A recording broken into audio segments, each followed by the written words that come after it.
हर हर महादेव संग गौरा पार्वती। कैसे हैं आप लोग? 112वां एपिसोड शुरू करते हैं। ब्रह्मा जी की आज्ञा से कुमार का युद्ध के लिए जाना, तारक के साथ उनका भीषण संग्राम और उनके द्वारा तारक का वध, तत्पश्चात देवों द्वारा कुमार का अभिनंदन और स्तवन, कुमार का उन्हें वरदान देकर कैलाश पर जा शिव पार्वती के पास निवास करना। तब ब्रह्मा जी ने कहा, शंकर सुवन, स्वामी कार्तिक, तुम तो देवाधिदेव हो। पार्वती सुत, विष्णु और तारकासुर का यह व्यर्थ युद्ध शोभा नहीं दे रहा है, क्योंकि विष्णु के हाथों इस तारक की मृत्यु नहीं होगी। यह मुझसे वरदान पाकर अत्यंत बलवान हो गया है। यह मैं बिल्कुल सत्य बात कह रहा हूँ। पार्वती नंदन, तुम्हारे अतिरिक्त इस पापी को मारने वाला दूसरा कोई नहीं है। इसलिए महाप्रभु, तुम्हें मेरे कथनानुसार ही करना चाहिए, परंतु तुम शीघ्र ही उस दैत्य का वध करने के लिए तैयार हो जाओ, क्योंकि पार्वती पुत्र तारक का संहार करने के निमित्त ही तुम शंकर से उत्पन्न हुए हो। ब्रह्मा जी कहते हैं, मुने, यो मेरा कथन सुनकर शंकर नंदन कुमार कार्तिक ठठाकर हंस पड़े और प्रसन्नता पूर्वक बोले, तथास्तु, ऐसा ही होगा। तब महान ऐश्वर्यशाली शंकर सुवन कुमार तारकासुर के वध का निश्चय करके विमान से उतर पड़े और पैदल हो गए। जिस समय महाबली शिव कुमार अपनी अत्यंत चमकीली शक्ति को, जो लपटों से दमकती हुई एक बड़ी उल्का सी जान पड़ती थी, हाथ में लेकर पैदल ही दौड़ रहे थे, उस समय उनकी अद्भुत शोभा हो रही थी। उनके मन में तनिक भी व्याकुलता नहीं थी। वे परम प्रचंड और अप्रमेय बलशाली थे। उन षणमुख को अपनी ओर आते देखकर तारक श्रेष्ठों से बोला, क्या शत्रुओं का संहार करने वाला कुमार यही है? मैं अकेला वीर इसके साथ युद्ध करूंगा और मैं ही समस्त वीरों, प्रमथगणों, लोकपालों तथा श्रीहरि जिनके नायक हैं, उन देवताओं को भी मार डालूंगा। तदनंतर देवताओं को दुर्वचन कहकर वह असुर तारक भीषण युद्ध करने लगा। उस समय बड़ा विकट संग्राम हुआ। तब शत्रु वीरों का संहार करने वाले कुमार ने शिवजी के चरण कमलों का स्मरण करके तारक के वध का विचार किया। फिर तो महातेजस्वी महाबली कुमार रोषावेश में आकर गर्जना करने लगे और बहुत बड़ी सेना के साथ युद्ध के लिए डटकर खड़े हो गए। उस समय समस्त देवताओं ने जय जयकार का शब्द किया और देवर्षियों ने इष्टवाणी द्वारा उनकी स्तुति की। तब तारक और कुमार का संग्राम प्रारंभ हुआ, जो अत्यंत दुस्सह, महान, भयंकर और संपूर्ण प्राणियों को भयभीत करने वाला था। कुमार और तारक दोनों ही शक्ति युद्ध में परम प्रवीण थे, अतः अत्यंत रोषावेश में वे परस्पर एक दूसरे पर प्रहार करने लगे। परम महापराक्रमी वे दोनों नाना प्रकार के पैतरे बदलते हुए गर्जना कर रहे थे और अनेक प्रकार से दांव पेच से एक दूसरे पर आघात कर रहे थे। उस समय देवता, गंधर्व और किन्नर सभी चुपचाप खड़े होकर वह दृश्य देखते रहे। उन्हें परम विस्मय हुआ, यहाँ तक कि वायु का चलना बंद हो गया। सूर्य की प्रभा फीकी पड़ गई और पर्वत एवं वन काननों सहित सारी पृथ्वी कांप उठी। इसी अवसर पर हिमालय आदि पर्वत स्नेहाभिभूत होकर कुमार की रक्षा के लिए वहां आए। तब उन सभी पर्वतों को भयभीत देखकर शंकर एवं गिरिजा के पुत्र कुमार उन्हें सांत्वना देते हुए बोले। कुमार ने कहा, महाभाग पर्वतों, तुम लोग खेद मत करो, तुम्हें किसी प्रकार की चिंता नहीं करनी चाहिए। मैं आज तुम सब लोगों की आंखों के सामने ही इस पापी का काम तमाम कर दूंगा। यो उन पर्वतों तथा देवगणों को ढांढस बंधाकर कुमार ने गिरिजा और शंभु को प्रणाम किया तथा अपनी कांतिमती शक्ति को हाथ में लिया। शंभुपुत्र कुमार महाबली तथा महान ऐश्वर्यशाली तो थे ही। जब उन्होंने तारक का वध करने की इच्छा से शक्ति हाथ में ली, उस समय उनकी अद्भुत शोभा हुई।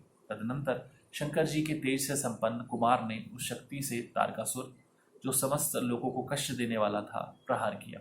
उस शक्ति के आघात से तारकासुर के सभी अंग छिन्न भिन्न हो गए और संपूर्ण असुरगणों का अधिपति वह महावीर सहसा धराशायी हो गया। मुने, सबके देखते देखते वही कुमार द्वारा मारे गए तारक के प्राण पखेरु उड़ गए। उस उत्कृष्ट वीर तारक को महासमर में प्राण रहित होकर गिरा हुआ देखकर वीरवर कुमार ने पुनः उस पर वार नहीं किया। उस महाबली दैत्यराज तारक के मारे जाने पर देवताओं ने बहुत से असुरों को मौत के घाट उतार दिया। उस युद्ध में कुछ असुरों ने भयभीत होकर हाथ जोड़ लिए, कुछ छिन्न भिन्न हो गए और हजारों दैत्य मृत्यु के अथिरी बन गए।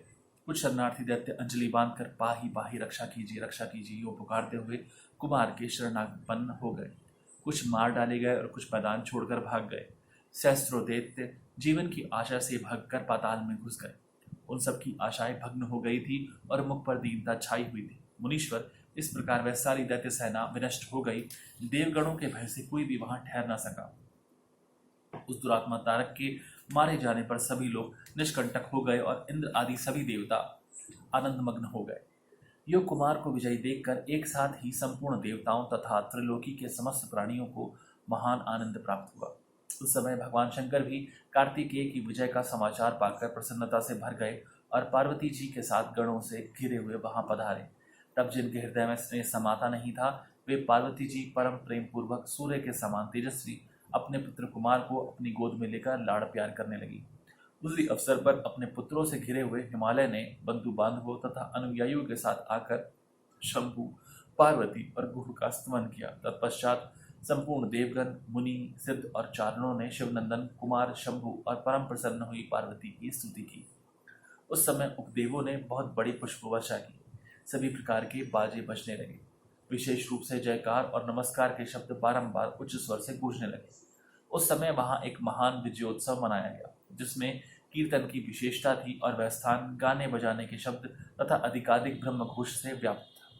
मुने समस्त देवगणों ने प्रसन्नता पूर्वक गा बजाकर तथा हाथ जोड़कर भगवान जगन्नाथ की स्तुति की। तत्पश्चात सबसे प्रशंसित तथा अपने गणों से घिरे हुए भगवान रुद्र जगजननी भवानी के साथ अपने निवास स्थान कैलाश पर्वत को चले गए।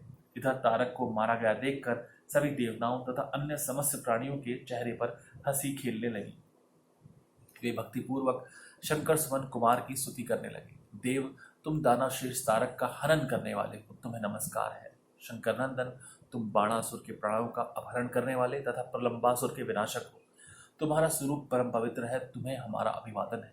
ब्रह्मा जी कहते, मुने, जब विष्णु आदि देवताओं ने इस प्रकार कुमार का स्तवन किया, तब उन प्रभु ने सभी देवों को क्रमशः नया नया वर प्रदान किया। तत्पश्चात पर्वतों को स्तुति करते हुए देखकर वे शंकर तनय परम प्रसन्न हुए और उन्हें वर देते हुए बोले। स्कंद ने कहा, भूधरो, तुम सभी पर्वत तपस्वियों द्वारा पूजनीय तथा कर्मठ और ज्ञानियों के लिए सेवनीय होगी।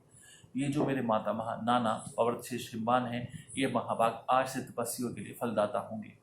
असुराज तारक को मारकर तथा देवों को वर प्रदान करके तुमने हम सबको तथा चराचर जगत को सुखी कर दिया। अब तुम्हें परम प्रसन्नता पूर्वक अपने माता पिता पार्वती और शंकर का दर्शन करने के लिए शिव के निवासभूत कैलाश पर चलना चाहिए। ब्रह्मा जी कहते हैं, मुने, तदनंतर सब देवताओं के साथ विमान पर चढ़कर कुमार स्कंद शिव जी के समीप कैलाश पहुंच गए। उस समय शिव शिवा ने बड़ा आनंद मनाया। देवताओं ने शिव जी की स्तुति की। शिव जी ने उन्हें वरदान तथा अभिदान देकर विदा किया। मुने, उस अवसर पर देवताओं को परम आनंद प्राप्त हुआ। वे शिव, पार्वती तथा शंकर नंदन कुमार के रमणीय यश का बखान करते हुए अपने अपने लोक को चले गए। इधर परमेश्वर शिव भी शिवा, कुमार तथा गणों के साथ आनंद पूर्वक उस पर्वत पर निवास करने लगे। मुने, इस प्रकार जो शिव भक्ति से ओतप्रोत सुखदायक एवं दिव्य है, कुमार का वह सारा चरित्र मैंने तुमसे वर्णन कर दिया। अब और क्या सुनना चाहते हो? हर हर महादेव संग गौरा पार्वती। यहाँ पर अध्याय 112 समाप्त होता है। यदि मेरी द्वारा कोई गलती भूल चुकी हो, उसके लिए क्षमा कीजिए।